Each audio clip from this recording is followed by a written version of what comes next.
So for the purpose of our students, I just want to inform you that we have a number of courses that we conduct at UICT, both at the level of ordinary level and also advanced.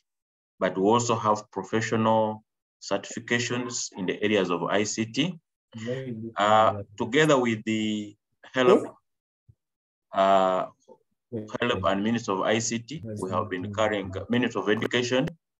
We have been carrying ICT training programs, both from basic, intermediate, and advanced. And I just want to urge you members that these opportunities are available. And next week, we shall be launching a digital transformation centers. And I'm sure some of your schools have been enrolled as digital transformation centers. So we hope to use these centers to enroll students in those schools, teachers in those schools, and also people around the community who can take advantage of, gain advantage of having digital literacy skills. As you know, today we are living in a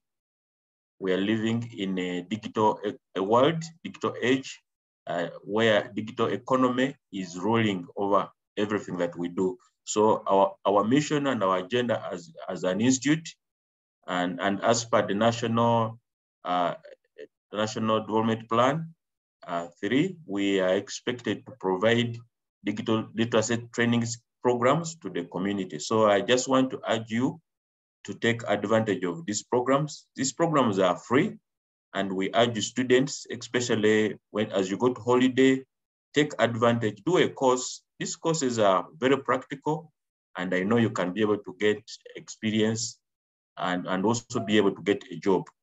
And as you know, we are also trying to integrate ICT in learning.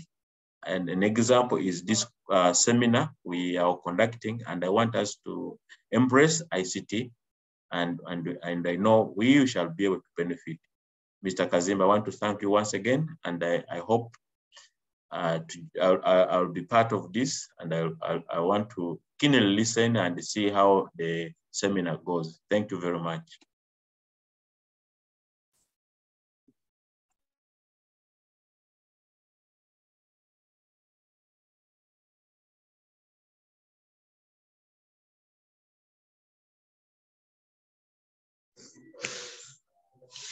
Okay, thank you, Mr. Wile, for that introduction, and we want to thank the UICT for always supporting the teachers and also supporting the education system. Allow me now to welcome all the schools that have joined on this call, and I want to welcome our facilitator, Mr. Simon Chivili. We are happy to have you, and we are really ready for you to teach us. Mr. Simon, you are most welcome.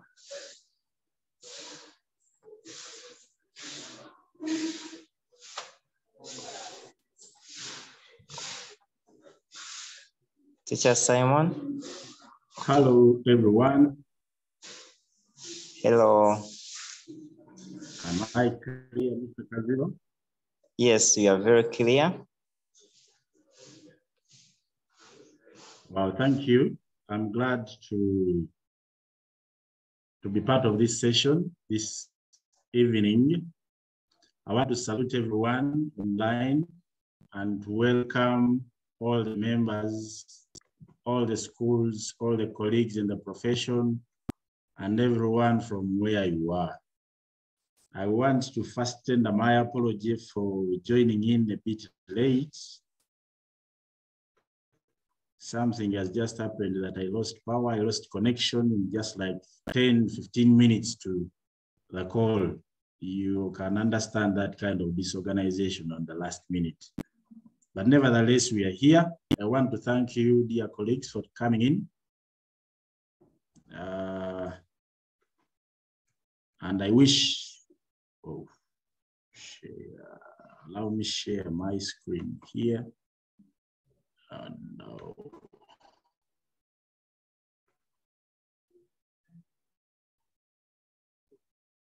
I want to welcome you, dear colleagues. My name is Kanyike Simon Peter Chiviri.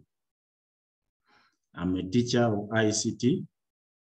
I work with the St. Edward's SS Bukumi in Kakumiro district, and as well sometimes I go to St. Kalemba SS in Villa Maria, that is Kalungu district. I'm currently at this time in Kalungu district actually. We are going to talk about the practical bit. Yesterday we had a session with Mr. Joram Wambale about paper 1, and I am going to take you through paper 2 and paper 3. To start right away, this paper is called S850. It has 2 papers. Paper 1 is theory, as we saw with the Master Wambale yesterday. Simon? Hello? Yes, Teacher Simon. Some people are asking if we can take it to a full screen in a presentation mode. Okay. I get you. Is it clear there? Very clear now. Okay. I am saying that the paper ICT is 2 papers. Paper 1 is marked out of 100, as we were told yesterday, and paper 2 is a practical marked out of 60. We are going to talk about both papers. Actually, it is 1 paper, though 2 in 1. I had a comment here that this paper carries a maximum of 1 point and a minimum of 0. The sample space is too small. You either land in 1 point or 0. In my teaching, I have always faced this, that learners tend to give little time to the subject. They are biased. After all, it is only 1 point. But you find that when we go to other subjects like physics, those principles, the sample space is a little bigger. If you don't get an A, you'll have a B, you'll have a C, you'll have a D, something of the kind. But here, if you don't get the point, my friend, you either get it or not. So I want to ask that we don't take it for granted, we take it a little serious. The paper 2 and paper 3 is the same. The only difference is in the code of 2 and 3 and the setting in our schools. Given the number that you are in your school, the school will determine how many candidates will do paper 2 and how many candidates will do paper 3. And as they do paper 2, some will do on a different day and others will do on another day. The questions are the same. The questions are not the same, but set from the same applications. We are going to see that we have 5 applications set, and each of these applications carries 20 marks. A candidate, you're expected to attempt only 3 of those questions. You have a maximum of 2 hours to attempt those 3 questions. At the end of your exam, we expect you to present both a hard copy and a soft copy. To present a soft copy, we wish that you burn your work on a CD. This is one of the skills that challenge candidates. So dear candidates, take time, practice the burning and writing of the CD. To recall, there is something I forgot here. How do we get the total points here? How do you determine yourself? This is out of 100, this is out of 60. The setting is this mark that you get out of 60, the practical one, is got as it is. Then the 100% from paper 1 is normally converted to 40%. Then we get the 40 from paper 1 plus what is in paper 2, and we give you what you actually deserve. These are the applications. We have electronic word processor, where we commonly use Microsoft Word. You need to know the electronic spreadsheet, where we commonly use Microsoft Excel. Electronic presentation, where we use Microsoft PowerPoint. Publication, where we use Microsoft Publisher. Database management, where we use Microsoft Access. I talk about electronic word processing because there are many applications that can do the same, but we commonly, here in Uganda, the common applications and in most schools are Microsoft Word. We have not of recent found many schools using the other applications. All applications are possible. Prepare yourself enough. Some candidates have bias that no, for me, I do Word, Excel, PowerPoint.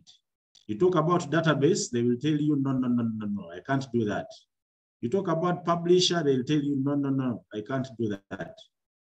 Please prepare yourself to do what is easy for you. Then practice and avoid cyberphobia. Cyberphobia is a fear of computers. We have found candidates, you are in senior 6, you are taking a lot of time to type. Those that have tried to use the typing tutors, we are professionally supposed to use 2 hands to type. That is 9 fingers on the keyboard. But you find that you are a candidate in senior 6 and you are still using these hands, only these 2 fingers to chop. I sometimes call it chopping. You just chop a character by character. That one comes because maybe you have not had enough practice.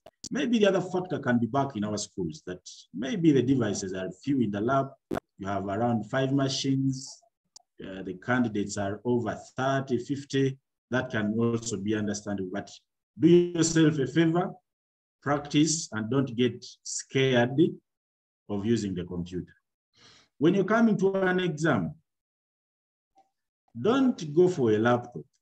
We have seen some schools where during the learning, we have 5 computers, but exam time comes, the director, head teacher, bursar, whoever is in charge, hires some laptops somewhere. Who are you, the student? You are not used to using this laptop. Now, what is going to be the effect with you is you are going to fear, you're going to get scared of using the laptop. What will happen? You'll start panicking, you're not used to the touchpad. Please ask the teacher that I'm not comfortable with this computer, and you should sit on a computer where you are comfortable, or the one that you have always been practicing. We talk about applications. These applications have versions, and the different versions have different features. You have practiced using Office 2010 or Office 2007. And some candidates are good at bragging. They say, for the final exam, I want to use Office 2016. You're going to embarrass yourself for nothing in the exam. Please, if you have been studying and practicing in Office 2010, go and sit your exam using the computer which has Office 2010.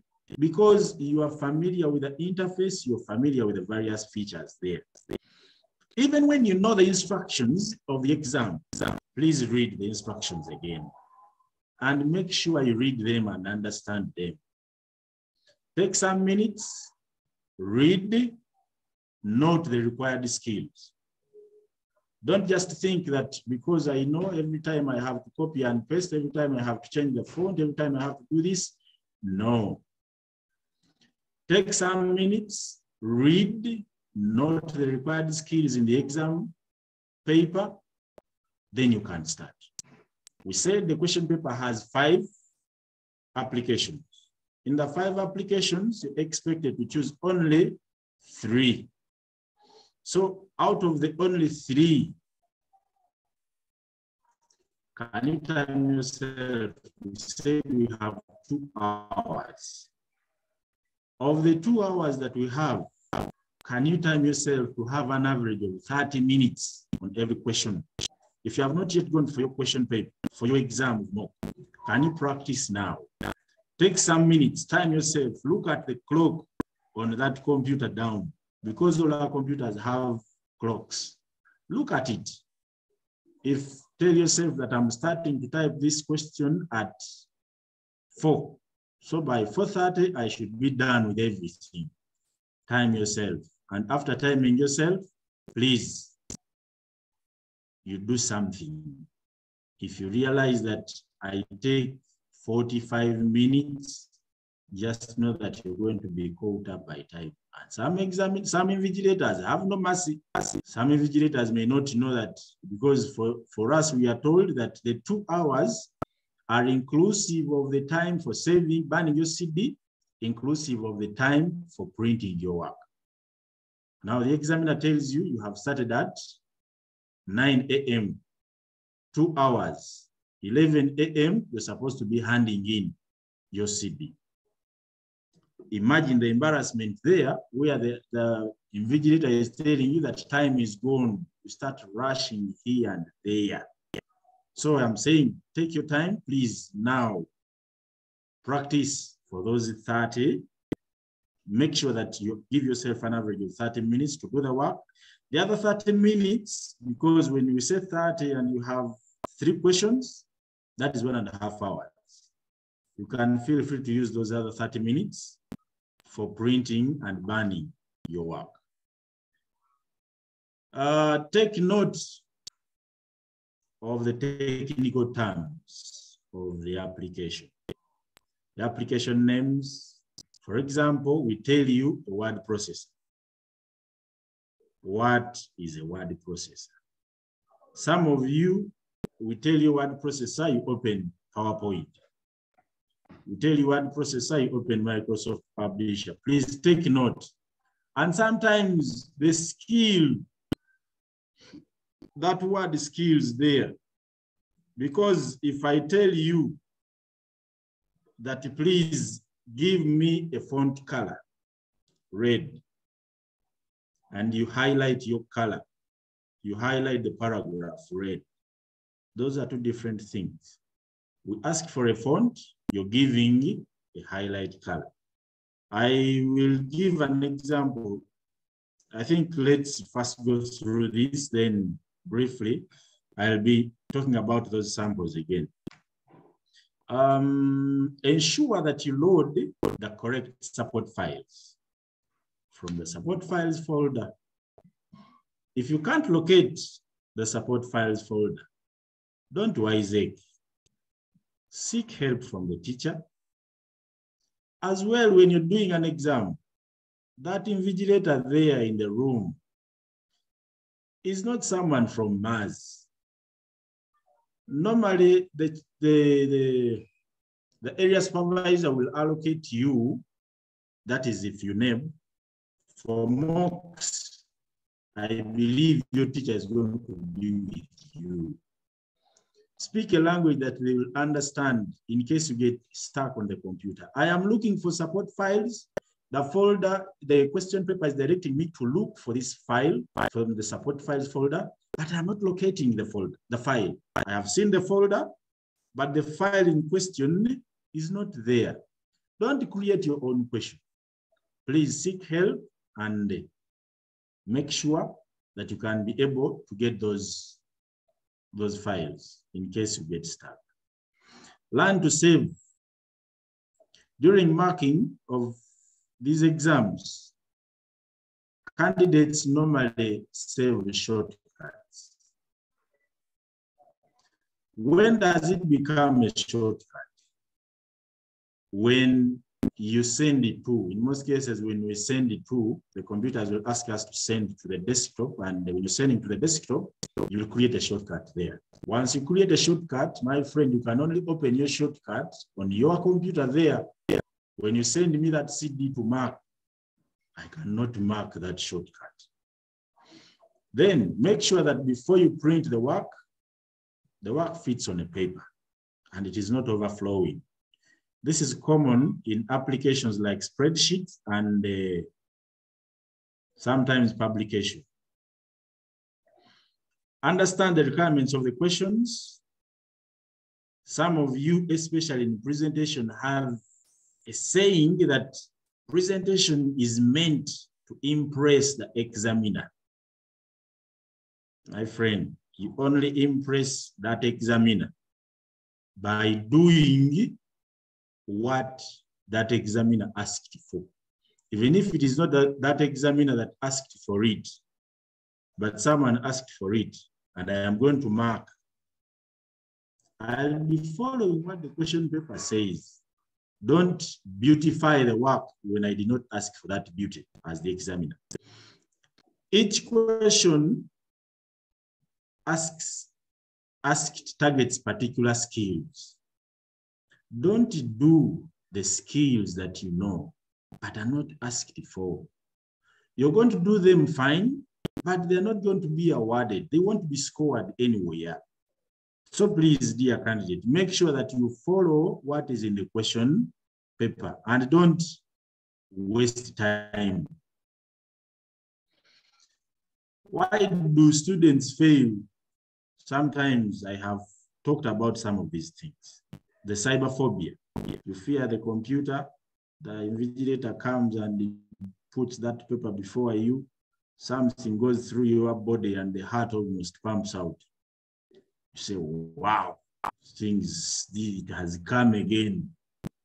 Please relax and put yourself used to the computer. Then the slow typing speed. I have talked about this one. Using wrong applications when we are marking, asked you to design a certificate using a desktop application. Then as we are coming here, we are seeing that you actually used maybe Microsoft Word. Fine, you can design it in Word, but the marking may not be on your score sheet. We may put for you a wrong application used. Then failing to interpret the questions, that one I think I have talked about. Working to beautify the work and you leave out the required skills as asked. Then also failure to load the work with the support files. When you don't burn your CD or you burn a shortcut, you'll do your work 20, 20, 20, a total of 60. But you keep your 20 on your computer and send an empty CD for marking. There is no way we can retrieve your 60 for marking. You can only get your 60 for you on your score sheet after you sending that score sheet. I shared some questions yesterday. We shared the question paper yesterday.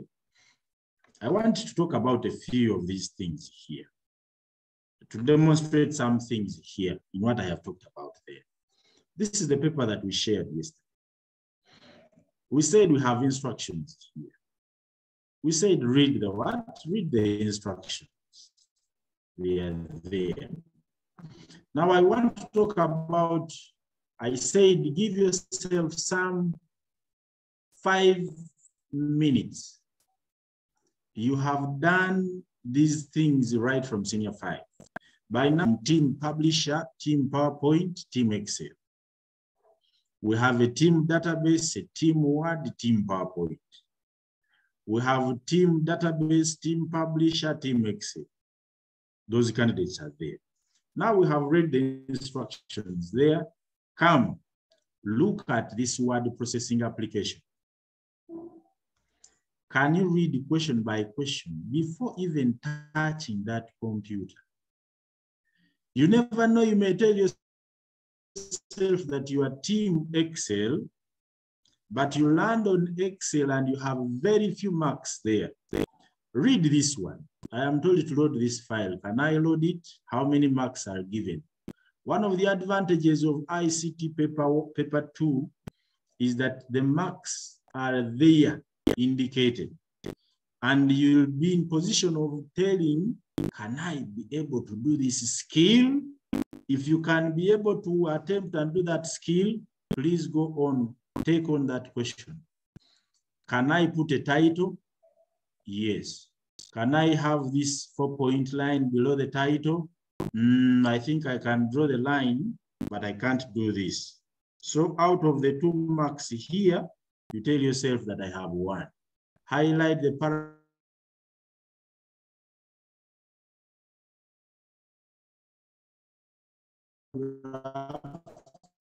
with a light color.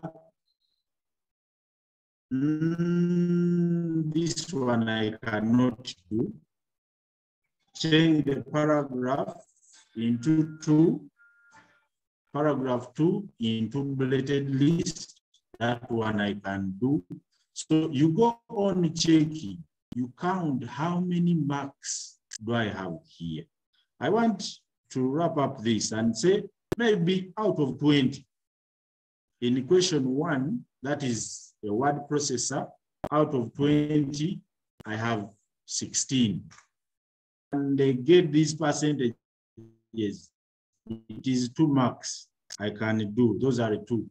In the total column, compute the total marks. I can compute that one. I can put those cells and get the maximum and model mark. Those 3 marks I have. Read, add a new column total using a lookup function. After the total, use a lookup function to assign this. You tell yourself that I can do this one. Maybe I cannot do. Add a new sheet called the chart. That means you have to rename that sheet and put a graph. So you realize that you are maybe 17. Come to another question. This is a database application. After reading through these applications, these questions, all of them, remember we said that give yourself some 5 minutes. Even if it is 10 minutes, you have 2 hours. You are analyzing. For me, I'm going through very fast. But you're given this question paper on your table before even touching your keyboard, before even touching the mouse. Read these questions. Now you come to database, you realize that you have your maybe 18. 18 of them, you can score some 18 marks there, according to your judgment. Come to this desktop application.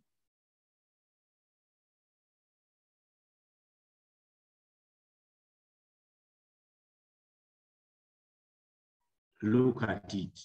You read through these questions, you read them, you read them, you read them, and you realize that out of the 20, you can only do 12. You come to presentation, you realize that this presentation, I can hit it 20 out of 20. There are 5 applications. Now, out of the 5 applications, we have had one which is 20 marks, another one which is 18, and another one which is 17. Why would you start with a question which is 12 marks? According to analyzing yourself on the question paper, in these 5-7 minutes, tell yourself now that I am beginning with the question for presentation. Can you create the presentation and do only what the examiner asked you for? If the examiner never asked you for any background design, don't put design. Because we don't need it, we are not going to mark it. The examiner never asked for any transition. Please don't put a transition, because it is not going to be marked. Only do those ones if you have time. But here now we are looking at how do I beat time. In beating time, you're trying to make sure that the other 30 minutes that we talked about are there. Now, I want to sample. I had a candidate here. I sent this paper yesterday. I want to think that we had the chance of going through it yesterday or even today. I will expect that maybe you have had some questions, some challenges that you may have to go through with me here today. I want to think to have just 2 sample questions here. There is a question, look at this candidate here. We said, the question here says, using a word process application, load the file liquid.doc in the folder support files and save it as your name and personal number. Commonly with personal number, there are some students who put for numbers. Maybe Kanike Simon Peter 0752834948. That is wrong. We are asking you for that 501. Kanike Simon 528. That number there. Now, this one, if you look at this one, I think this is the same file. The file is liquid and this one kept it as liquid. When we open it, you try to do something. He tried to do something. Look at the colors that we are given. Let's follow question by question here. Apply a suitable title to the document.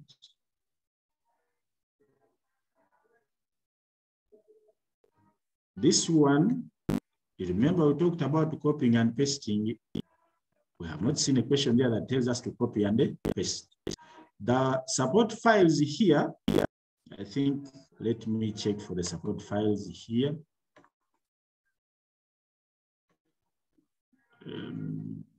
Support files are here. We are given this file here. The original one, I believe it has only 1 page. There is no question that calls for copy and paste. Now my candidate here copied somewhere here and pasted to a new page. Imagine there is time that is being taken here. There is no mark going to be allocated to you for copying and putting to the next what? To the next page. We have a question here that asks for 4.5 point line below the title with any color, unlike blue or black. I will sample you with again this one. Fine. He came to page 2 and put this one. The title is there. The line is here. But can you imagine this line has a number of features? This line was given a number of features, which features, I'm not sure if they were asked for. We were told to give it 4.5. Let's check for it. Format shape. It was given a color, as it was said. Now, for us, even if it was a solid line, it is a solid line, but my concern is coming to the bullets here. Sorry, to the dots here. I believe in coming to the dots, the question never specified whether dot or not. If you are beating time and the examiner never asked you to change the line style, why are you bothering yourself? We are trying to beat time, but however, keep the work beautiful. I'll sample another thing here. Now this thing here. I will sample another question here. Highlight the first paragraph with a light color. Change paragraph 2 into a bulleted list. Now the first the highlight color here. Now there are two colors here. If we came here in Word, this one, the highlight color is here. Now I talked about the colors. You're going to find that in Word, we have the highlight color is there. We have a font color there and a fill color or a shading color there. The examiner was very specific here. He asked you to highlight, which means there is something we talked about here that please make sure that you get the correct skill. Be keen enough, use technical terms of the applications, names, and skill. There is a skill the examiner wants to see. Can you apply a highlight color? Now my friend here comes and puts a fill color here. I think this is the highlight color, and also went on and changed the font color. In the essence of not wasting time, this is one of the time wasters of the candidates. The candidates tend to take a lot of time in fulfilling what they feel like the work should look very good. Now here we are asked for bullets. Fine, you put only 3 bullets of these ones here.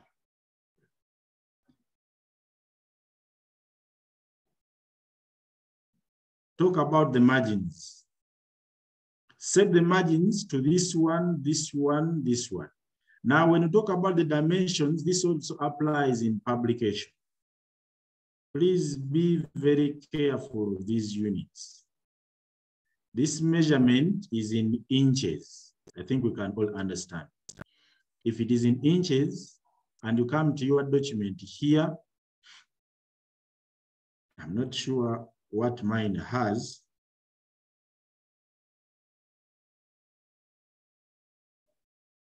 Mine is talking about centimeters. I want to change the margins, but it is talking about centimeters. The examiner was very specific. I'm putting much emphasis on the examiner being specific. That is the attention that I told you that you should pay the questions. The examiner wants units in inches. My computer here is giving me units in centimeters. It should be incumbent of you. You either change the units by putting what is equivalent, an equivalent of, I think it was 1 point. Put what is an equivalent of 0.9 and 0.7 and 1.5. If you can calculate and get what is the equivalence of 0.7 inches in centimeters, then come here and put it. But if you are not sure, it would be good for you to go to the computer again. Change those dimensions. Tell the computer that, please, I want these dimensions in inches, because that is the requirement of the examiner. The inch will be a little bigger than the centimeters. So if you put 1 point something, which is inches, and for you put it as centimeters, you may get it totally a different item. Put watermark in the image called BOA. Now, before we go to continue there, one of the things I talked about in the beginning was why students fail, failure to load the correct support file, and failure to save that support file. We loaded this file here and we opened it. But my candidate here, I think I have closed this folder. My candidate here opened this file and kept it with its name. We expect to see the name of this folder should be the same name here with a personal number, because the examiner said save, load, and save it as your name and the personal number. So you're supposed to load, keep it, and send it in your folder with your name and personal number. There are many ways that you can load and save it as a personal number. For example, you can just copy and paste it there, then afterwards, you come and select rename. When you right click it, you can rename. Or even after opening it. I want to think you know this, you just come to File, select Save As, look for your folder on the desktop. My desktop is here. You look for it here. Look for my folder, Iga Joshua. Open it. Put a file name as my name. Okay. Iga Joshua, maybe 524. That is what should be expected to be seen in your folder. So the file name should also change up here. The file name should also change somewhere here. You should be able to see your name at the top of your file. Once you can't see your name at the top of the file, just know that you have not given it the correct name.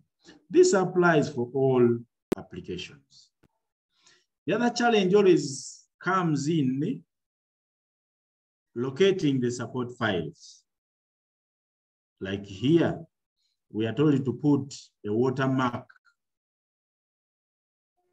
of the folder. Which folder is a folder of the support files? That is always another challenge. You're going to find a candidate who came to this file here, support files.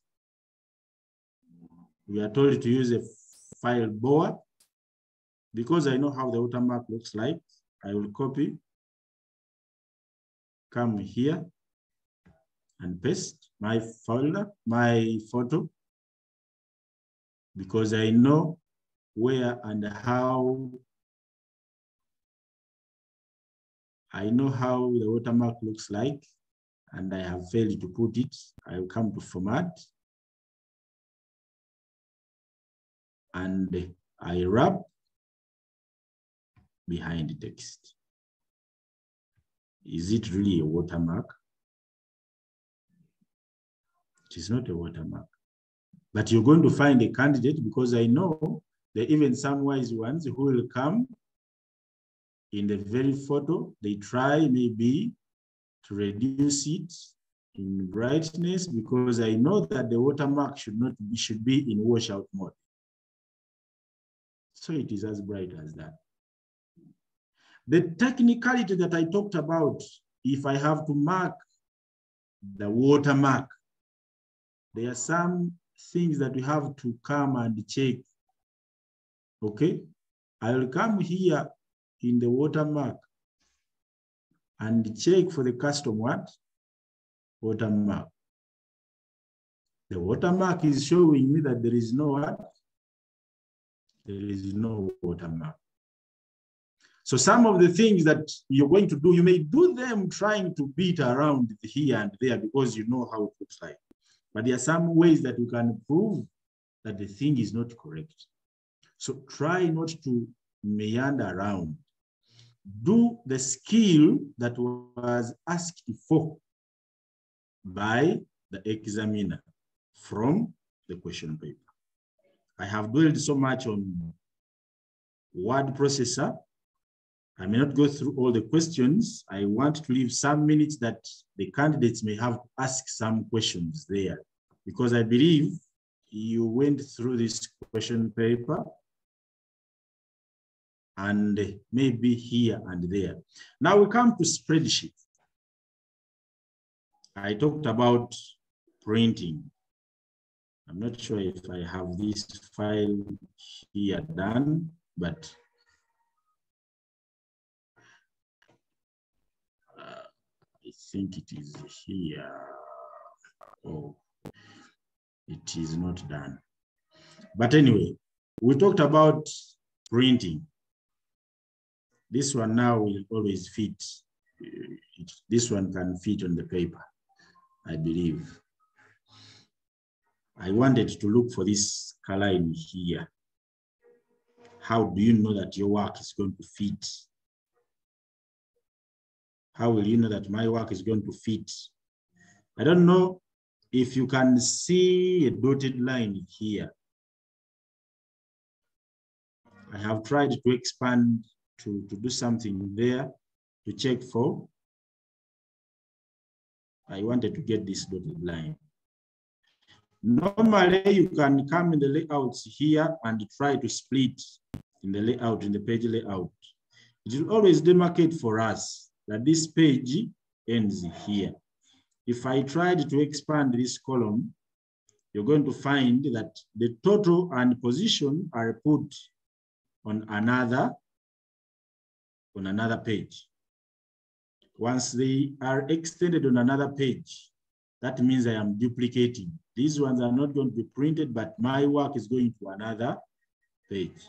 There are many ways you can reduce. Remember, we said that as you're going to print, make your work smart.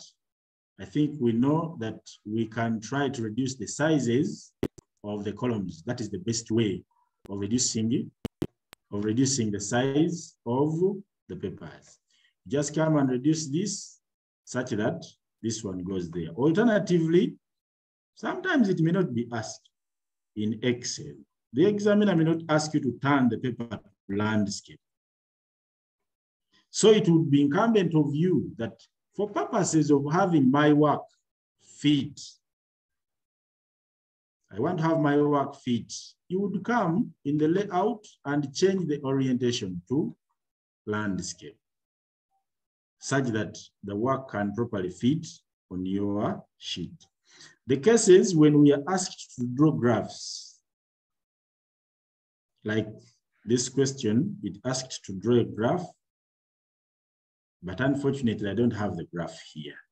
I got a little disorganized towards the beginning, and some of these things I can't demonstrate.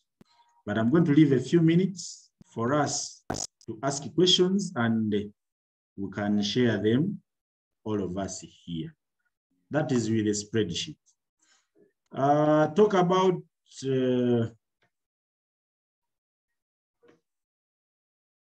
with spreadsheets, again,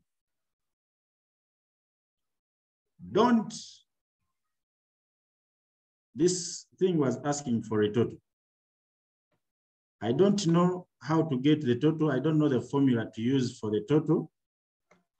On my computer here, I have a calculator. But I know the question was telling us that one paper was converted to 60%. I have my calculator on the computer. I don't know how to use that Excel thing, but I have a calculator on my computer. We are told that one paper is out of 40 and another one out of 60. My calculator comes here, my Excel is here.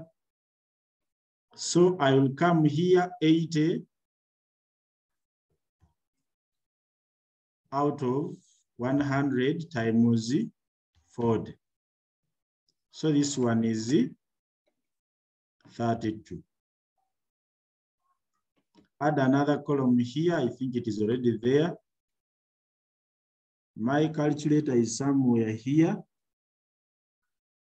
It is 80 out of 100 times 60.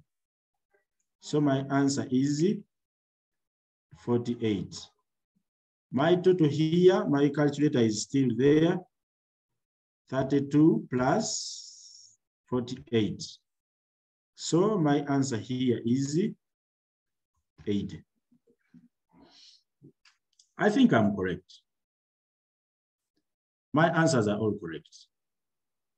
But here we expect you to use functions or formulas. And in most cases, the question will always be specific on which function to use and which formula to use. Or we may ask you to use specific functions, or we may ask you to use any of your choice.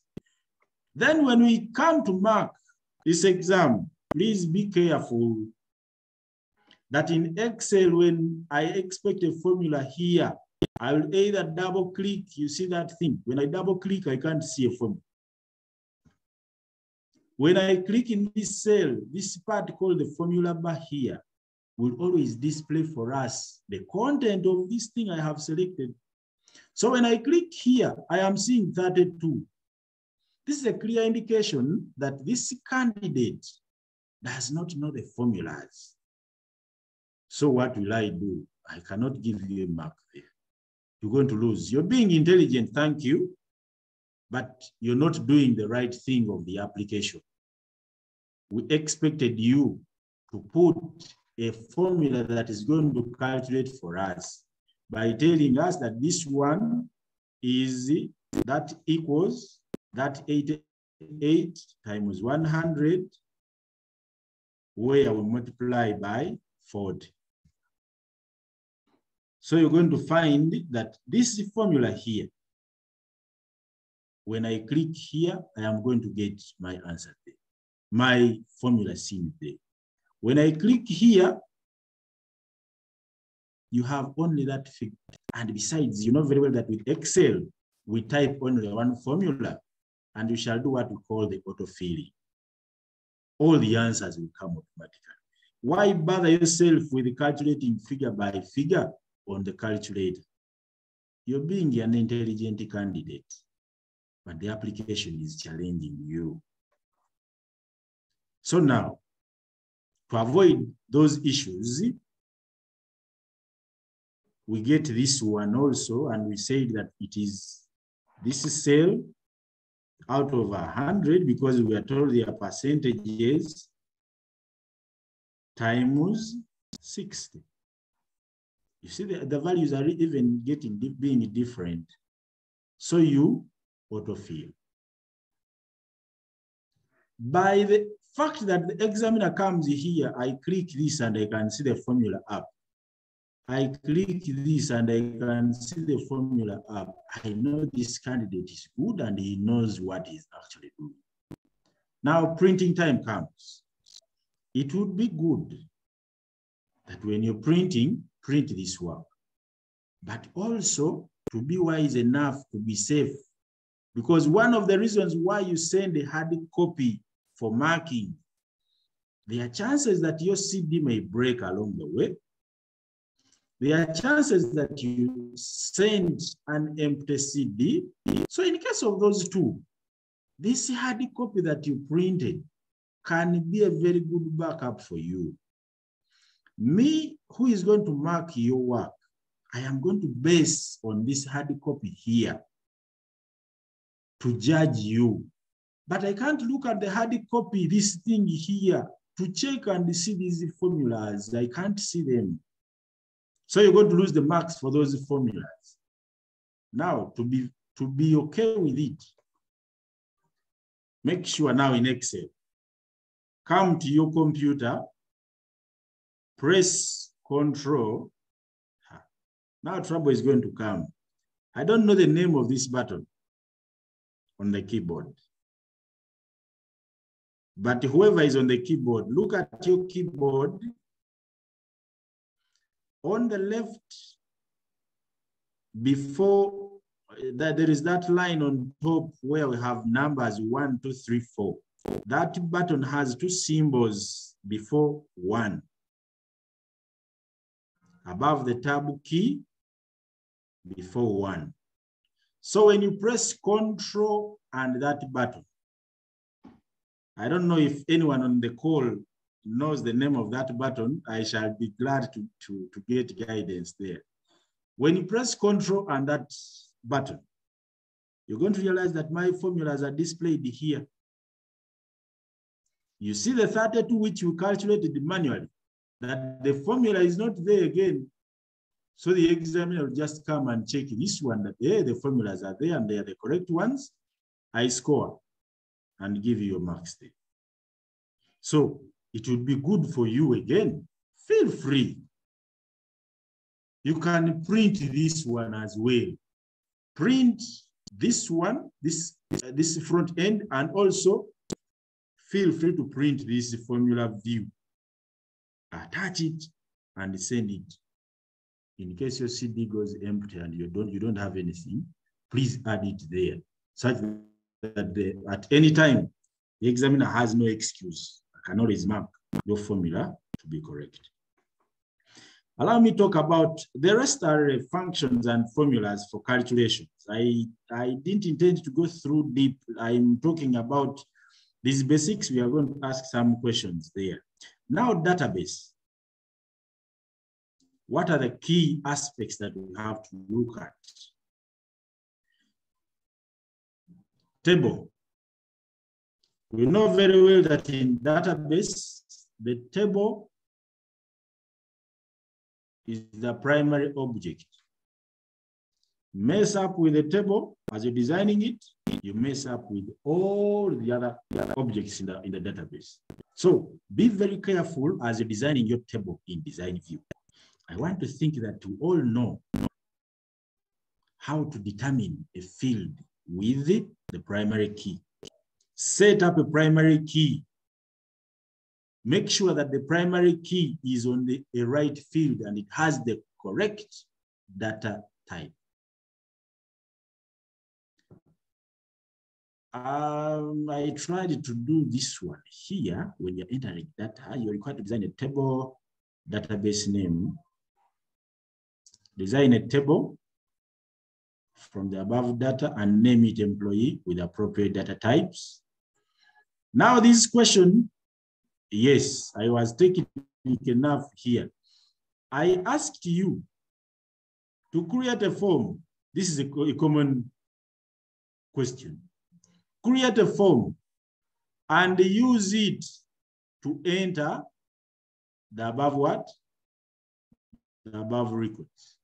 Meaning that you are, according to this setting, you are supposed to create this table, but leave it empty. Come create a form. Use the form to enter the what? The data. But after entering the data, my friend, there is no way I'll prove what you used. If you feel I'm giving you tricks of how am I going to take time, how am I going to catch time, from your practice, you should know where do I find it easy to enter the data. If you find it easy to enter the data from a form, it's okay, use a form. If you find it easy to use a table, please use your table. Because either way, when you enter the data in the form, you enter the data in the table, all the data is going to finally be saved in the table. Now, I don't know, some people, those who did it, who did this question will testify. There are some of our friends who have a tendency. I have designed the table.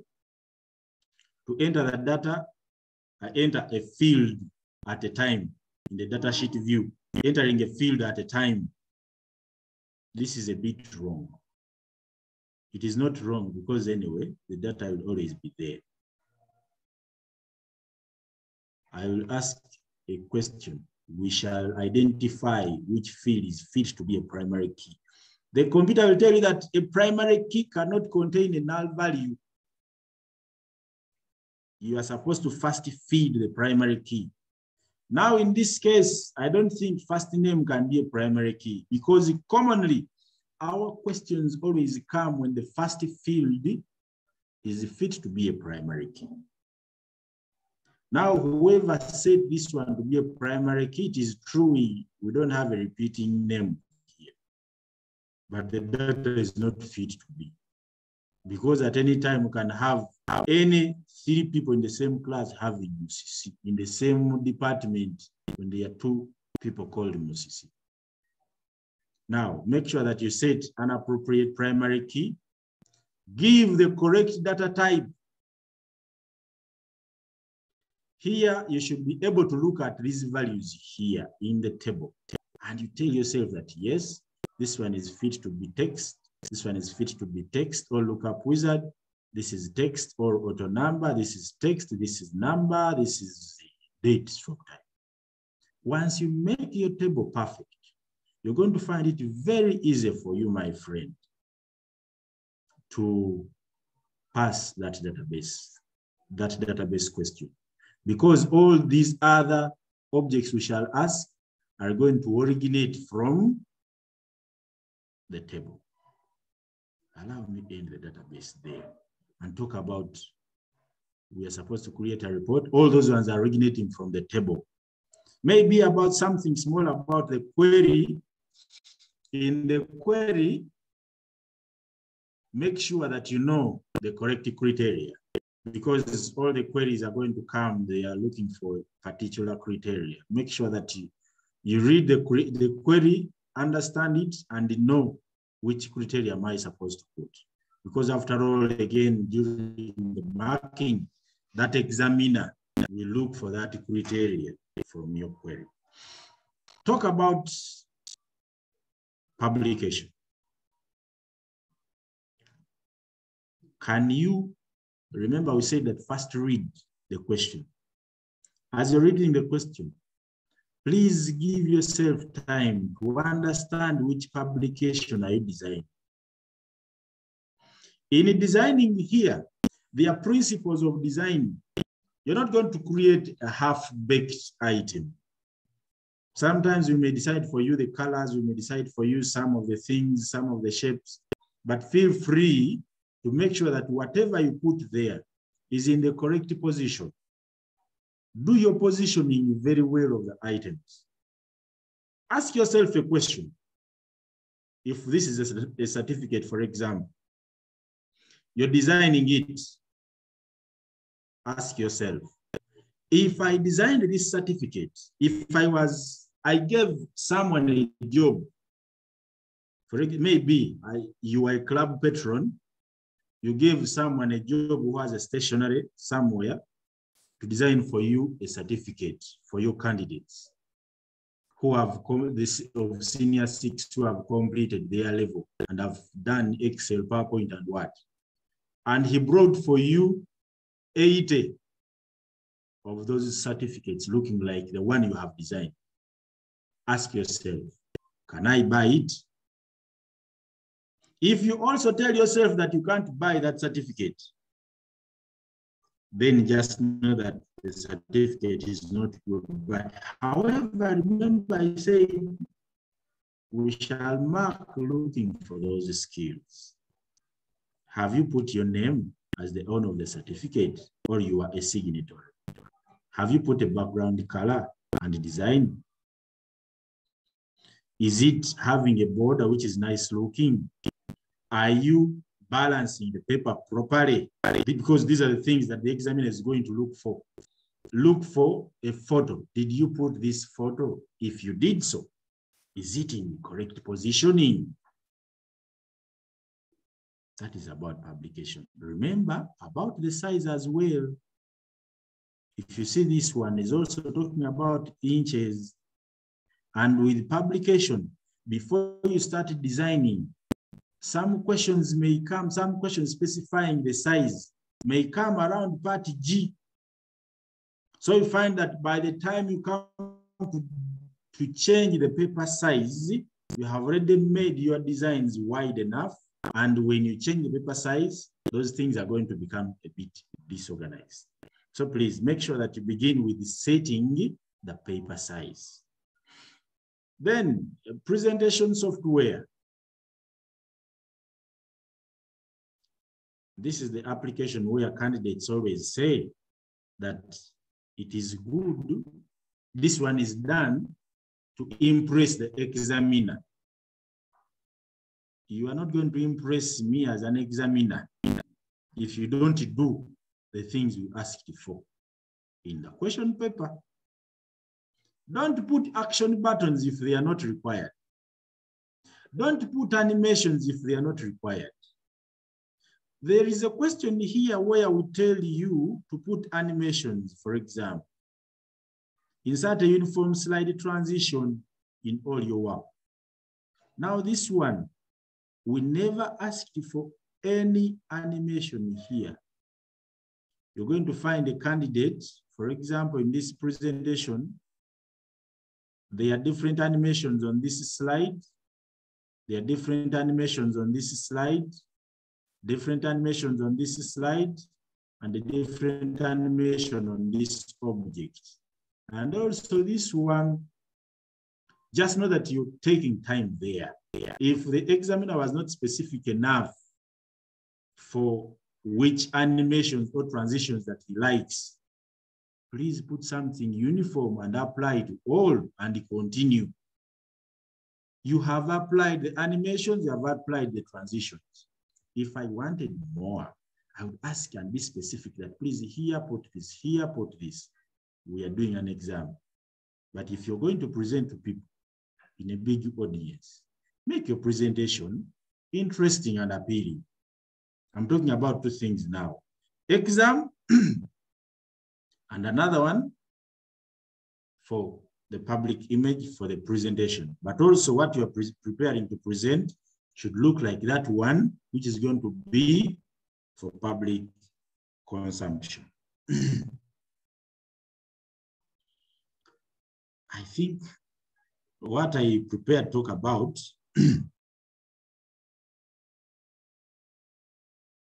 is coming to one end briefly. According to the time that we normally end, I'm seeing we have somewhat like 10 minutes, which I want to allow questions. I'm not sure if I have talked about all the things that we were expected to talk about, but I have tried to make sure that I go through a number of these things. I want to ask you, dear candidates, I am seeing some things in the chat. I think I will begin with these questions in the chat. NOAA's queries, non-procedural language for network databases. Please, we stick to a flat database. Okay? Your syllabus specifies that you should learn a flat database. A flat database is one which has only one table.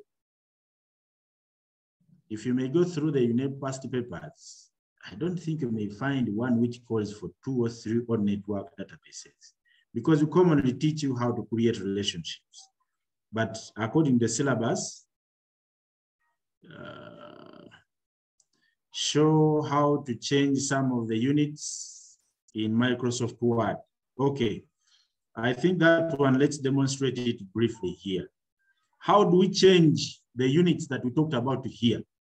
Okay, this is in centimeters, and we want to have it in inches.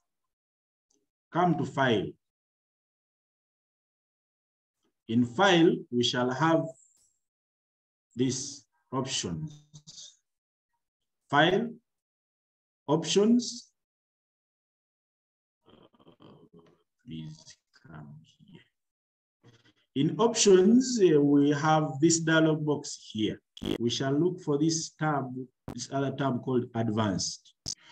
When you go to Advanced, now we are going to look for a cluster somewhere here.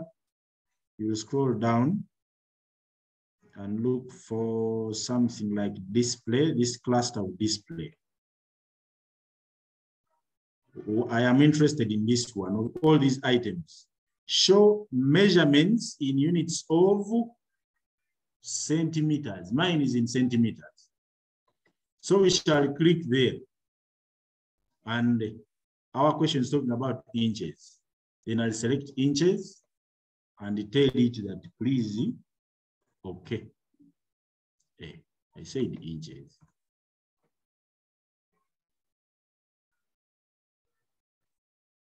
And then click OK. Now, after that, when I come here, the margins, the units are already changed. The units are already in inches. So now you can continue to change the margins, come and customize them, top, left, bottom, and right, depending on the style that you were asked to do.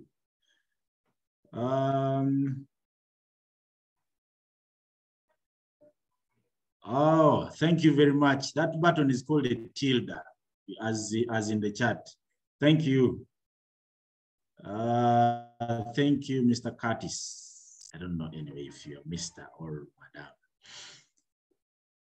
It's unknown to us. A tilde, thank you. Found below the escape button, yes.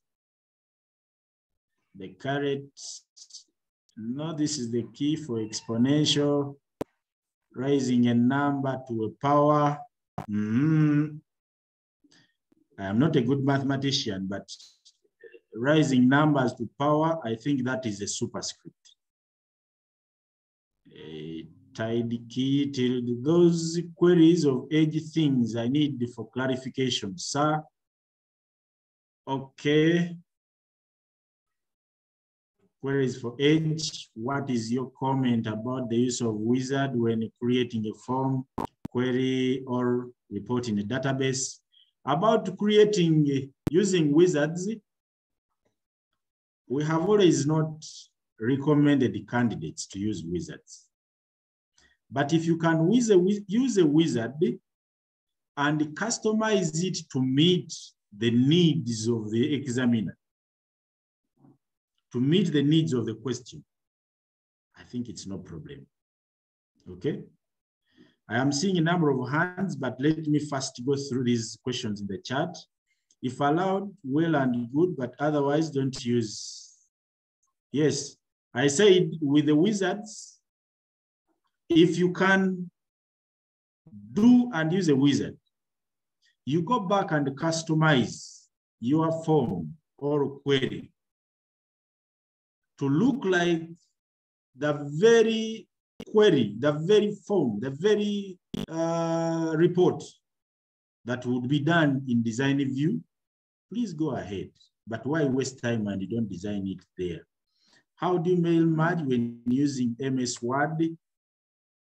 MS Word, mail merge. Okay. What is the difference between animation? We are going to talk about those ones between an animation and a transition. I think animation is special effect that applies to a single element on a slide, such as text, shape. That I think this one is answered, unless otherwise.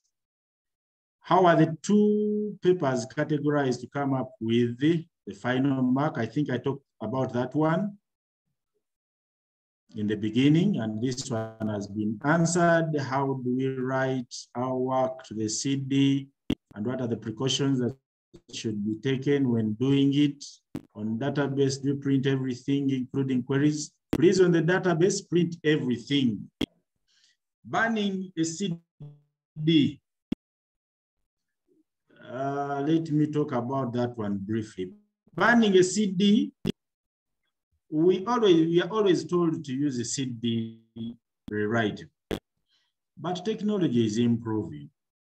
To the operating systems that we are using, that is Windows, actually I think even Windows 7, 10, and 11, your CDR can be formatted for the very first time as you put it in your computer.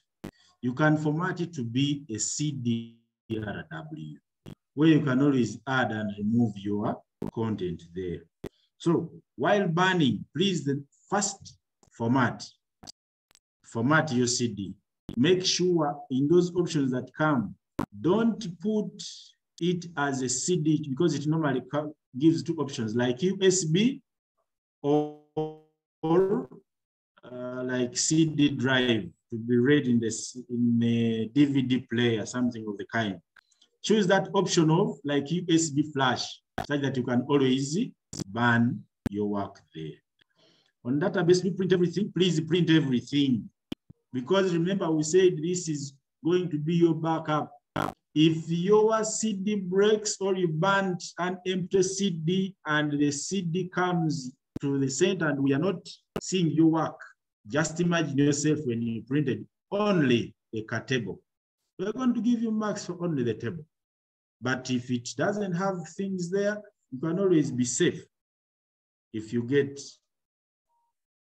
your CD there. If you get your hard copy done and given. How to avoid burning shortcuts? Avoid burning shortcuts by not saving shortcuts.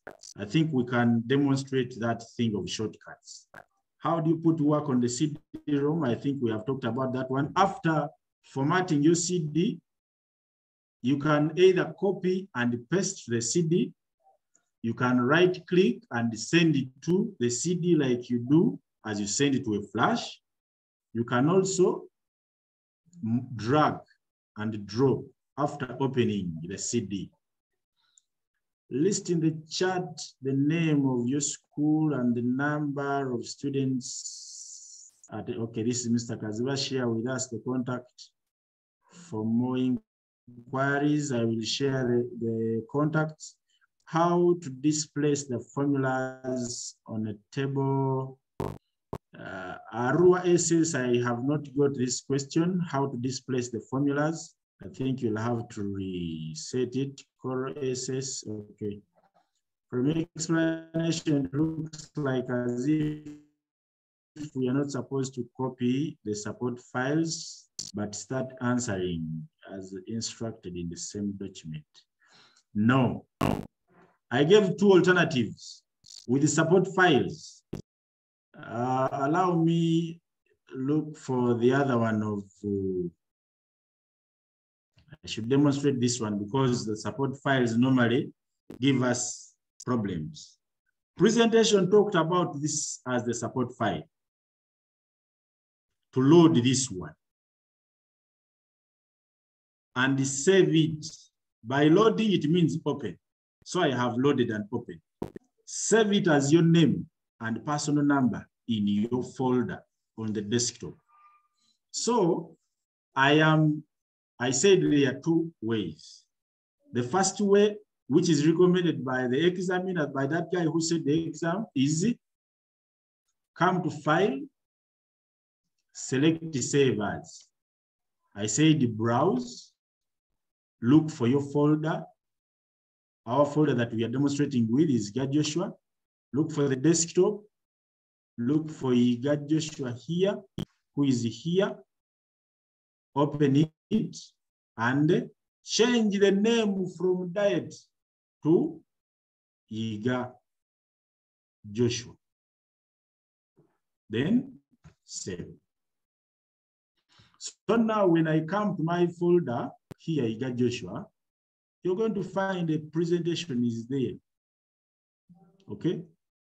Or I said you can just copy this if the other process is wrong. Right-click, select copy. Come here, select copy. Come to your folder. Open this folder and right-click, then paste. You know the different ways, the shortcuts and the rest. So Diet is here. After pasting it in my folder now, right-click, look for the option of rename. Change its name to Iga Joshua. After renaming, then open and continue with the questions. That is about that support file. How to display formulas on table for printing. We said we use the control and the tilde. I think we shall have to. In Excel worksheet, go to the formula tab, formula. Okay. I think this one has been answered. Thank you, Teacher Curtis. So Samuel Baker, how to convert inches to centimeters. I think the same process we have gone through to convert centimeters to inches is the same process. Okay. Now, the chart is done. Allow me pick hands here. I'll begin with the Austin. Austin.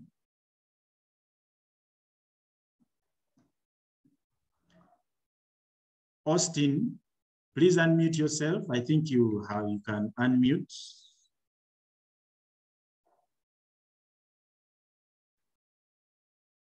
Austin.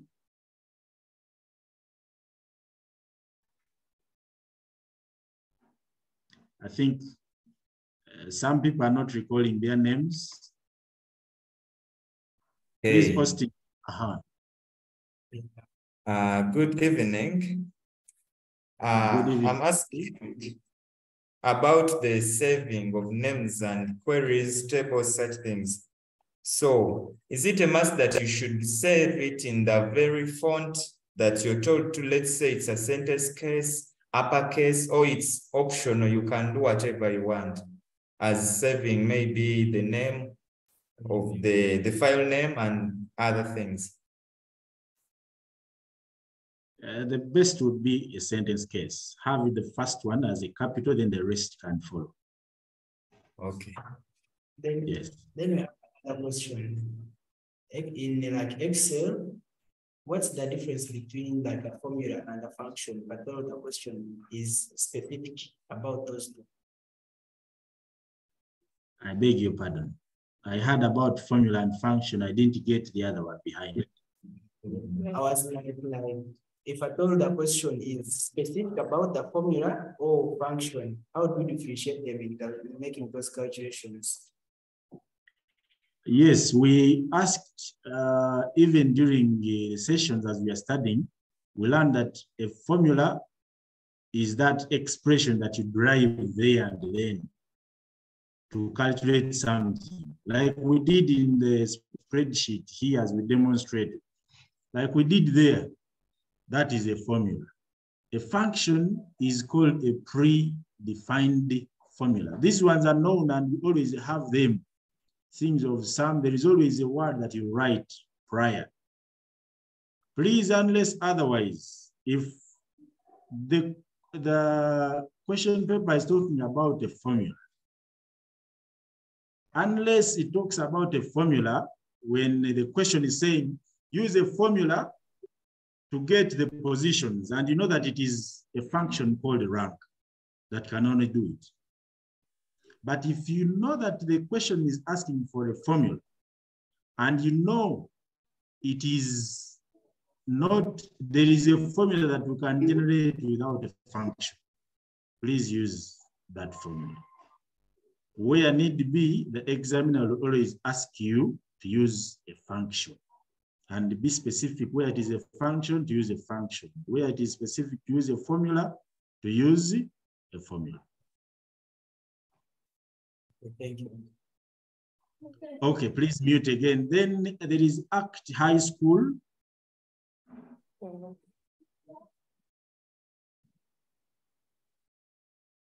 ACT.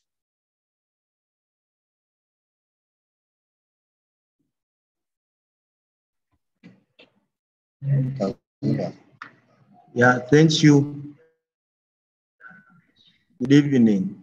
My question is, how do I apply a report footer in database? How to apply a report footer in the database? Unfortunately, I think I have.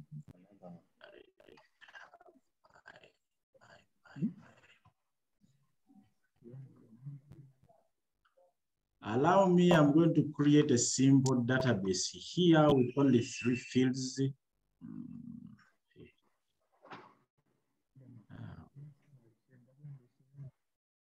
Database. The database asks me to save. Excuse me, sir. Yes. I want to demonstrate how to put a report footer there. Are you at high school again? Excuse me, sir. So, where is the lookup function used? where is the lookup function used? Now, which of the two questions should we answer first?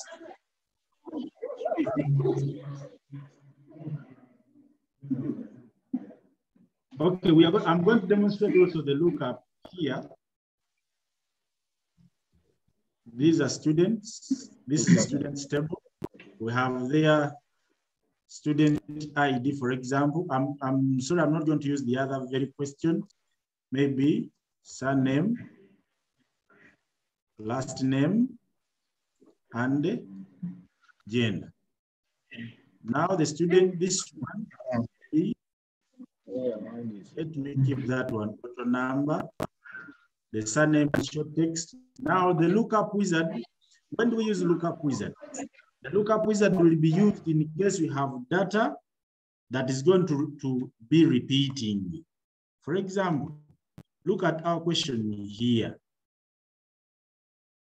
We had our database here. For example, all the people we have here are either female or male. Now, to avoid always writing female, male lookup wizard, so that the next time you come to enter the data, you know that you have that data. Allow me to put, I'm going to use only these three fields for the interest of time, and save. I am not going to do this one. Then the surname, for example, I have here, the last name. I talked about Joshua. Oh, sorry. I was supposed to set the lookup wizard. Here, short text, come to lookup wizard. Now here, I want either male or female. I'll tell you that I will type the values that I want, and then next. Now here, because I have only one column, which is for male and female. So I'll type male, then female. And after that, next, the table would include it for this field. The field is gender. I say okay, and finish. Now, save. You realize that student ID is already my primary key. Come to the data sheet view. Now you got Joshua is there. The gender, when I come to click here, you're going to find an arrow to represent the data, which I have entered there. So Iga is a male. I don't have to type that. The next one is Nakanoaji, maybe Mary. This one is a female. The next one maybe is Binzika, maybe Cyrus. This one is a male, things of the kind. Now, I am saving that one. I want to go to the other one where a colleague asked about putting a footer. I recommend, please, after working on an object here, come somewhere here and close it. Now, come here to create. I want to create, where is the report?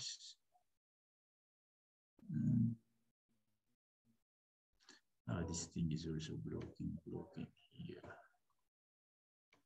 No. I'll use the report design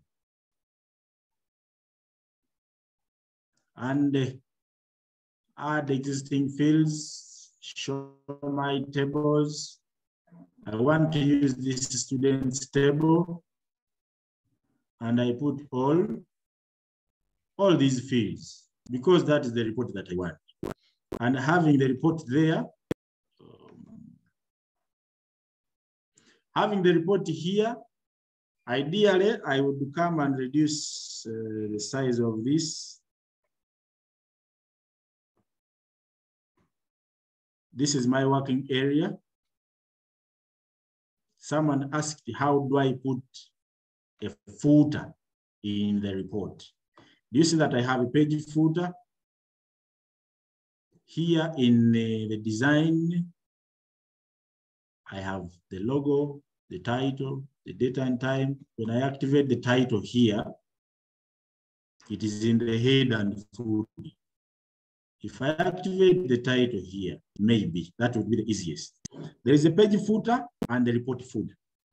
If the examiner was not specific of which footer, but commonly we shall ask you, put a footer in your name and personal number in your report. That means it is the report footer. So come here, look for this label. That one. Click it and come with this plus, type it, put it there. My name is Yiga Joshua, 524. The footer is done. So when I come to the report here, the report view, it is there. You're going to find Yiga Joshua, 524, down there. I want to think I have answered you. ACT High School. There is ACT High School, I think we are done. There is a Senior Kali. Senior Kali, please.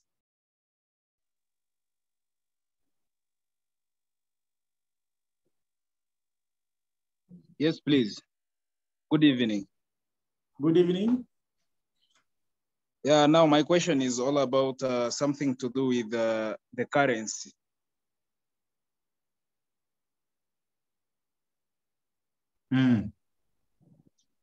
What is the currency? There's a tendency where people normally face difficulties in changing the currency.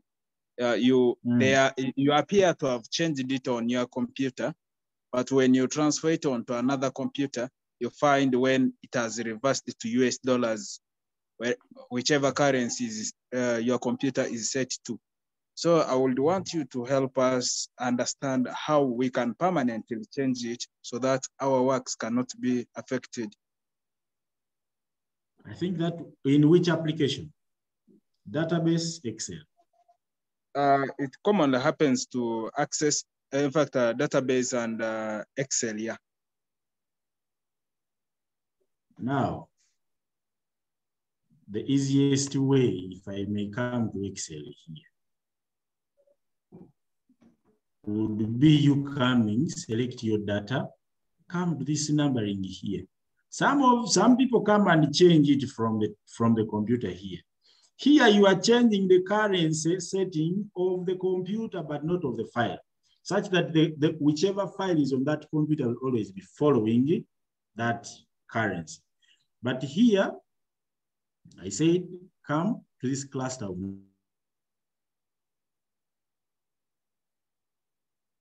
look for currency. The symbols are all here. You can feel free to browse and navigate through. We normally we are asked to use the UGX. And it is always down here. It is here. And then okay. If I transfer this file to another computer, trust me, the currency symbol will keep UGX. So I want to advise, always change the currency symbol from the application, but not from the computer. I think I have answered you, Senior Kali. How about the one on database? The one on database. Yes, please. Now I think I have to add another field in my database here.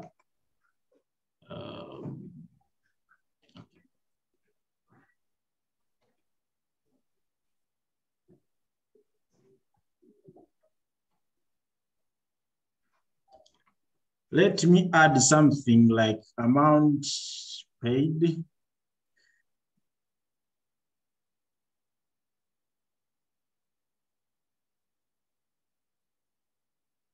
Please act high school, can you lower your hand because I think we have done something.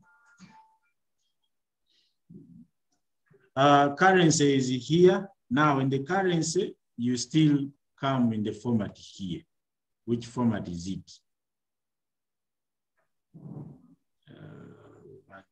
Currency here,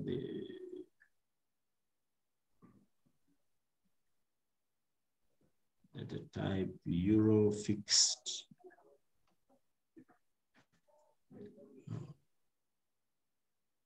I think we would type UGI.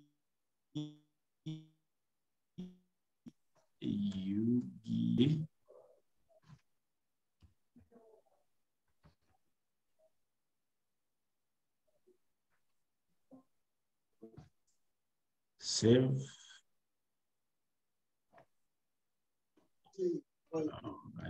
Yeah. Unfortunately, it is not changed.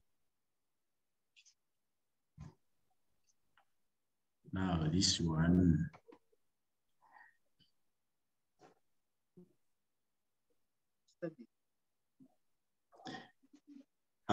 This one, I think I am failing to change this. I'm getting a bit challenged here. I think I may ask where we normally format it from. The UVX is not coming there. I'll seek guidance from the colleagues on the line, just in case we can have it done there.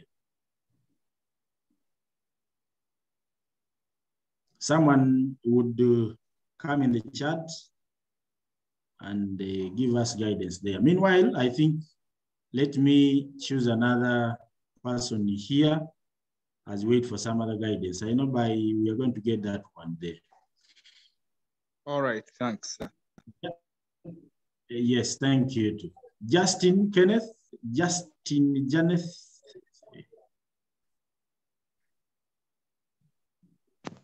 Yes, mine is a question on that one on database, the criteria for that query on how to, the query which will calculate the age for the employee, the criteria for that query. The criteria for calculating the age. Mm. Yes, we are given guidance here, and I think we just had to add some quotation marks here. Let's try it for the currency. UGX.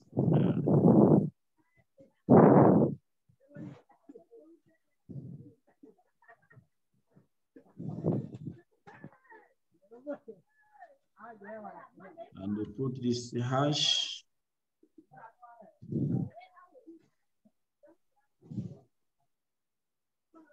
Yeah, it was just a miss of the quotes. Thank you, Mr. Cleo, for that correction. It's just a matter of adding the quotes there and it works out. And then calculating the age. Okay. We are finally coming to a full database.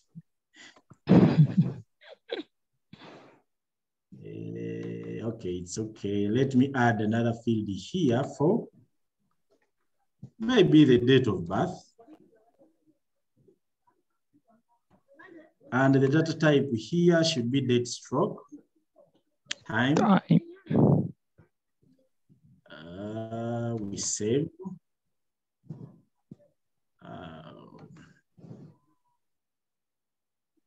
This one should be 1990. Maybe this one is also 1962. Maybe this one is 1998. So we have these ones. We save our database and we close the object. We want to run a query that is going to calculate for us the age, okay? The age of these employees here. So we are putting them here. Now, in the table, we didn't have that field given to us. So what are we supposed to do here? We are supposed to create another field because you realize that in the table here, that field for calculating the age is not there, but it is required in the query. So we are going to come here in our query and put that field called age.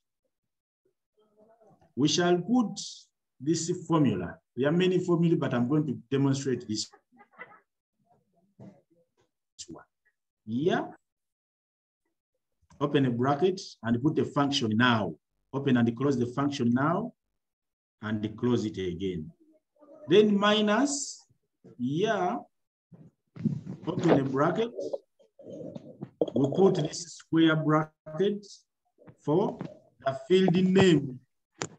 A field name which contains this one here, which contains the date of birth. Put in that square bracket and close the bracket again. Now we put a tick there such that it can be seen. Let's come and run and see. Run, boom. These are the ages of the candidates. To put the formula clear, I think let me put it in PowerPoint here.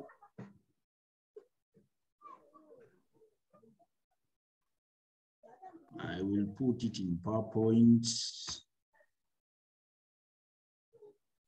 on a new slide here.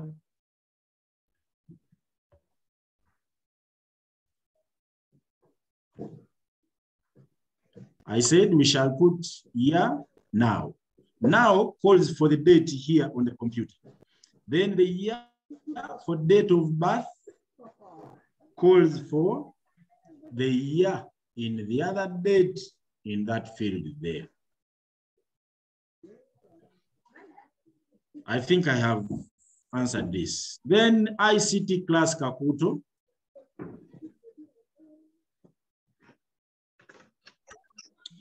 Thank you, sir. What I was asking is that how do they use lookup function when you are given a spreadsheet? How do you use lookup function when you're given a spreadsheet?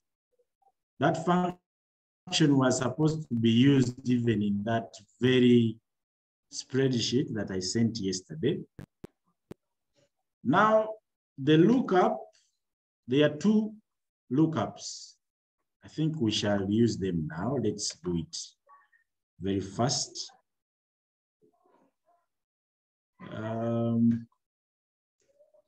Let me see what we can do here. Now, I want to use the lookup briefly. We are given some details here for this very question. We were given some things here that the D1 for 80 to 100, the D2 for those ones.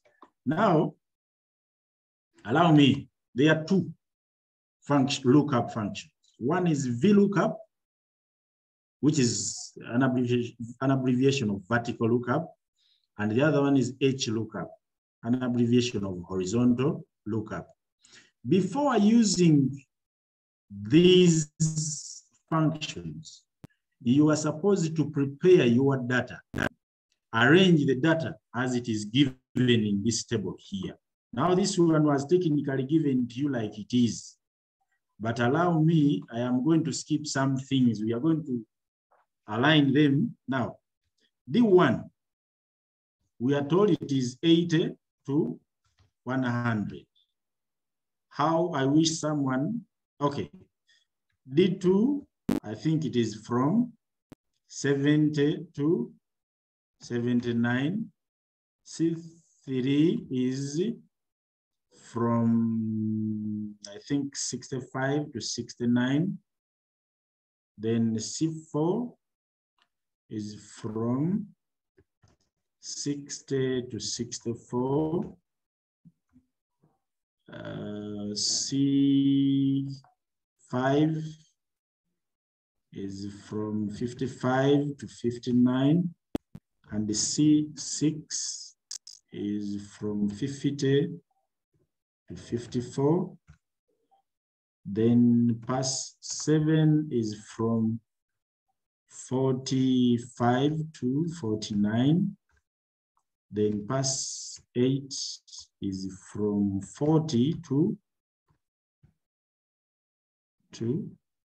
45, I think, 44. Then F9, for example, is from 0 to 39. This data was given to you like this. But as you are arranging your table for lookup, it should not be arranged like this. We use what we call the lower class boundary only. So in my data here, that one is supposed to look like that. Even here, these figures are supposed to be like that. Even here. So we shall not add the other one.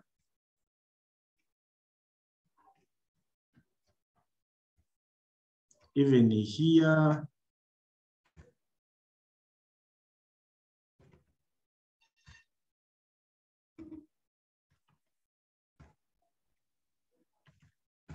So this is the way the data should be. But also, this one in particular should be in ascending order, not descending, to avoid errors. This data should be in ascending order. So I am going to highlight, I am beginning from this one, but nevertheless, I can even have this one. I can have this column here to be this way, to make it easier for people to understand as we are selecting arrow. What is wrong with you? I will paste it here. So to sort, I am selecting the two items here. Come here, select sort and filter, smallest to largest. I said these figures should be in ascending order. Now, to make it easy again, we learned of absolute and relative. I want to make this absolute by giving this selection a name. We are going to use the VLOOKUP. Okay, I'm giving it a name by selecting here, then come to the name box here. Give it a name like Jose. That is what I feel. You can give it table, any name of your choice, and press enter on the keyboard. Now, I want to give this paper one a grade from here. We shall use VLOOKUP and say equals VLOOKUP. I want to look up the argument here is asking me for a lookup value. It is this cell. The table array is the name which I gave here. If you remember, it was Jose. So I say it is even given to me here, Jose. And you see that it is telling me that I'm going to use this one. Put a comma again. The column index number. My table here is having two columns. Now, here it is asking me what is the column number that contains the values you want to be returned here. That is the column index number. My table has two columns. This is column 1, column 2. So it means I need column 2. I will put it 2 there. And the comma again. Is it true or false? When you select it true, which is approximate match, It means that someone who has, for example, here is between 45 and 40. Someone who has 43, when you put it true, the computer will look for where he belongs. If we put false, the computer will only look for these values. I think let's begin with false and see. False. Enter. So 80 is a D1 autofill. You see, you have put false. 88 doesn't appear here. Okay, 85, 56, those ones don't appear. The 45 is there. So if we change and put true here,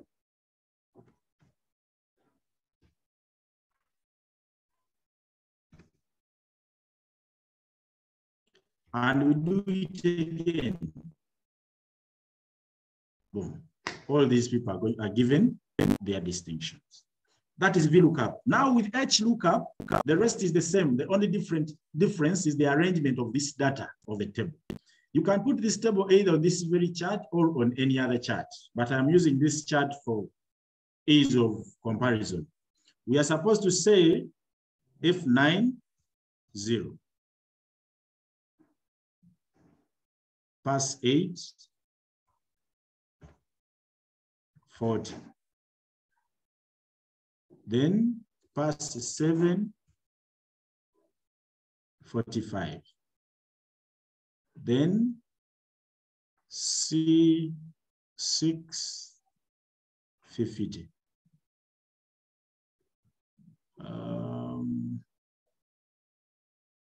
C5,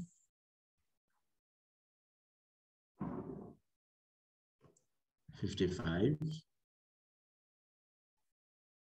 C4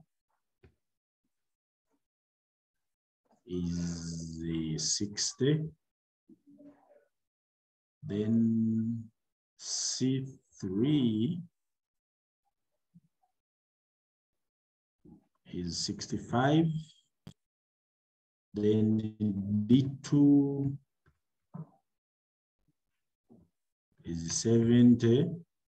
And D1 is 8. So we are now going to use the HLOOKUP. You select all this data, count the name box, give it a name. Now I'm calling it Yiga.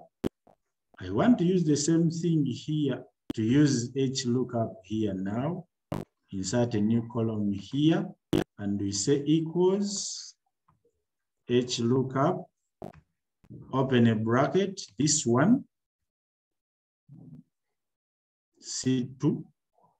The table array, we have said it is Yiga, it is here. Now I want column number 1 to be returned. Put a comma again, and then true. Oh. I think it is supposed to be the other way around. Let's just alter these columns a bit.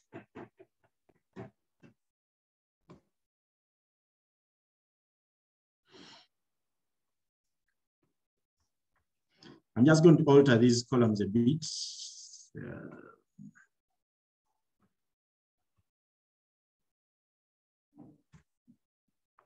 Such that I keep the table name. So here, the column name should be, the row number should be 2.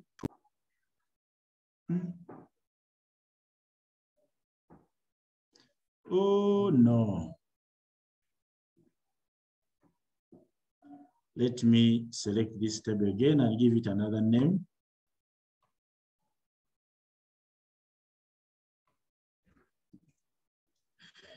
Joseph. So this is my table name. Come here, change the table name to Joseph. That one. Column number 2.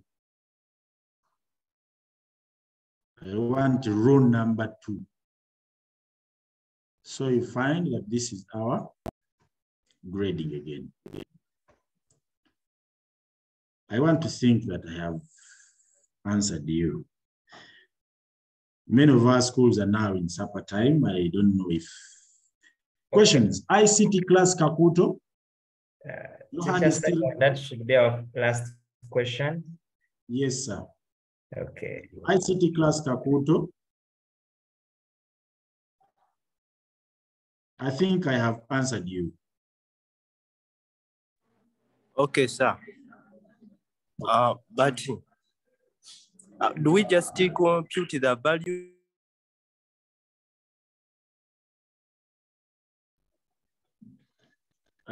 Please ask your question again. I've been asking that. Do we just compute the values as you have been doing, or we use some functions? I was using a function here called HLOOKUP, and here I used another one called VLOOKUP. Okay. But normally these figures are given to you. If you cross the question paper that we share, these figures are there. Okay.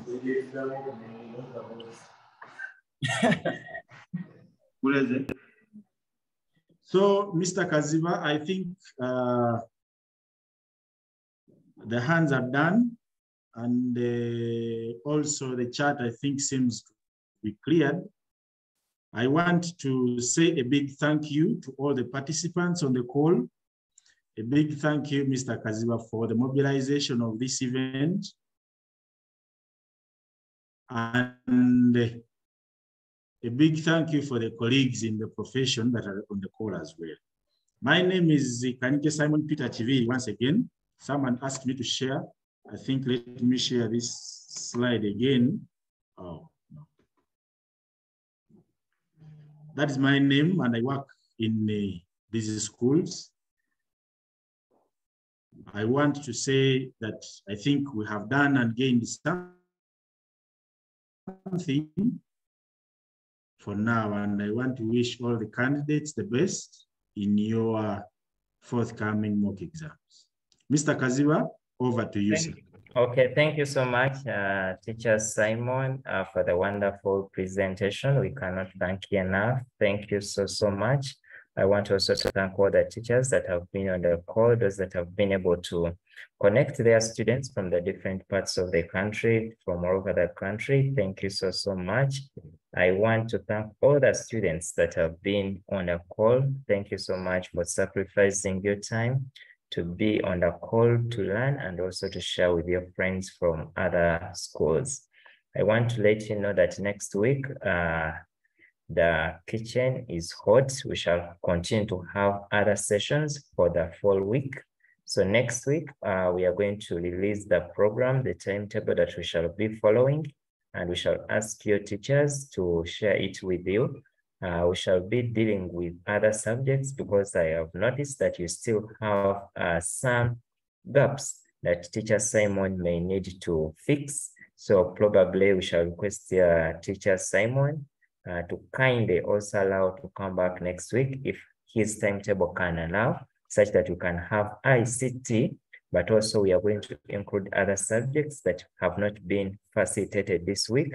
And I'm going to kindly request that teachers kindly we shall have mathematics is going to be one of them, and also mainly paper 2, since we have not dealt with paper 2 last week, we shall have mathematics paper 2 come on, but also we shall have other subjects. So kindly reach on to us to ask for the subjects that you may wish to be on, such that we can as well have them facilitated. We want to thank you so much. We have shared in the chat the support file and also the mock paper. At this moment, I want to ask the teachers to take some few photos of their students, and then you share with us, because we'd like to share with the Ministry of Education, we want to share with the Permanent Secretary, and also other people, such that we can share this beautiful story with everyone to show them how powerful technology is, how we can connect from on the same screen, but across the country. At this moment, allow me to invite Mr. Ronald Dung from the Ministry of Education and Sports to talk to us, but also to close this session. Mr. Ronald, you are most welcome. Thank you, Mr. Kaziba. I know my connection jumps on and off. I'm traveling from Gulu back to Kampala. I've had a hectic week moving from one place to another, but I've also managed to follow all the sessions as they went on. So I want to thank the schools that have been connecting to us throughout the week. And I'm sure there is quite a lot of learning that's going on. For me, when I travel and I'm able to connect, it means that any school along that route is able to connect to us. So what is left is for the schools to believe that it is good for us to work together and close the learning gap. So I want to request the teachers to please make sure that you record a 1-minute video from 1 or 2 students about the benefit of these sessions, and just ask them one question: what is beneficial about these sessions, and what else would they want us to do as they get into their final term? With that, I want to thank Teacher Simon, who has led us today, and all the other teachers who have been on the call, but also all the teachers who have worked with us throughout the week. As the Ministry of Education, we are definitely dedicated to closing this learning gap. I want to thank you, students. Keep working, and we want to hear good results from you. With that, I want to declare this session closed for this week until when we meet on Monday. Bye-bye.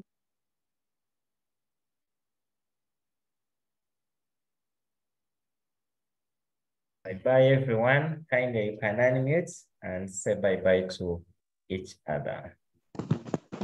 Bye-bye.